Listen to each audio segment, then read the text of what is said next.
চরখালি কিসের অনাথ হবে আপনি কি ভাবেন? ব্রিজ হইলে আরো উন্নত হবে।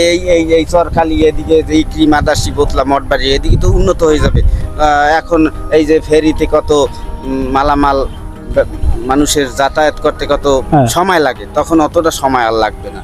যাতায়াত করতে সমস্যা হবে না, যদিও আমরা মনে করেন আমাদের এক উপকার হবে। অবশ্যই উপকার হবে। আমরা যেতে পারবো, বাইক নিয়ে আসতে পারবো। হ্যাঁ, অনেক দিকে আরাম হবে, যদিও সবাই সহযোগিতা হবে পাথরঘাটা লোকজনের, ভান্ডারিয়ার আমাদের এলাকা যদিও অনেক আনন্দ হবে। সব জায়গায় যাওয়া আসা খুলনা শব্দ যেতে পারবো তাড়াতাড়ি করে, বুঝছেন? এই তো আপনি বুঝতে পারছেন বিষয়টা। এখন আমাদের ব্রিজ হইলে ভাই এমন তো কিছু লোকের মনে করেন অসুবিধা হয়, হইলে কিছু করে না। সরকার যদি ব্রিজ দিয়েছে আমাদের ভালোর জন্যে, আমরা মহা খুশি।